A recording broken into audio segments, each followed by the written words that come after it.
കാലങ്ങളിൽ പരമ്പരാഗത വിദ്യാഭ്യാസത്തെ താല്പര്യം കുറയുന്നുണ്ട് എന്നുള്ള ഒരു ചർച്ച നടക്കുന്ന കാലമാണ്. ചില പ്രശ്നങ്ങൾ പരമ്പരാഗത വിദ്യാഭ്യാസം എന്ന് പറയുന്നത് ഏതുതരം വിദ്യാഭ്യാസമാണ്, ശാസ്ത്ര വിദ്യാഭ്യാസമാകട്ടെ, ഭാഷാ വിദ്യാഭ്യാസമാകട്ടെ, മാനവിക വിഷയങ്ങളുടെ വിദ്യാഭ്യാസമാകട്ടെ, അത്തരം അടിസ്ഥാന അറിവുകൾ കുട്ടിക്ക് വേണ്ട എന്നൊരു കാലത്തിലേക്കാണ് പോകുന്നതാണ് പൊതുവെ സമൂഹത്തിൽ കാണുന്നത്. അങ്ങനെയൊക്കെ ആവാം. പക്ഷെ നമുക്ക് കാണേണ്ട കാര്യം ഈ അടിസ്ഥാന ശാസ്ത്രമുള്ള രീതിയിലല്ലാതെ എങ്ങനെയാണ് പഠിപ്പിക്കുക? അടിസ്ഥാന ശാസ്ത്രത്തിനും അടിസ്ഥാന ഭാഷയ്ക്കും അടിസ്ഥാന ഭാരതീയ വിഷയങ്ങൾക്കും ഒന്നും മാറ്റമില്ല. അതിന് മാറ്റം വരുന്ന ആപ്ലിക്കേഷൻ ചെയ്യുക. ഈ ആപ്ലിക്കേഷൻ അനുസരിച്ച് നമ്മുടെ കരിക്കുലത്തെ നേരെയാക്കുന്നത് മാത്രമേ നടക്കൂ. അടിസ്ഥാന ശാസ്ത്രത്തിന്റെ ഒരു പ്രശ്നമാണ്. ഇപ്പൊ അടിസ്ഥാന ശാസ്ത്രമാണ് ബാക്കി എല്ലാ ശാസ്ത്രങ്ങളുടെയും അടിത്തറ.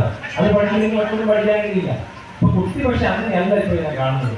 കുട്ടി നേരെ മുകളിലാണ് കാണുന്നത്. ആപ്ലിക്കേഷൻ മാത്രം ഞാൻ പഠിച്ചാൽ മതി, അടിസ്ഥാന ശാസ്ത്രം പഠിക്കേണ്ട എന്ന ചിന്ത കുട്ടിക്ക് വന്നിട്ടുണ്ട്.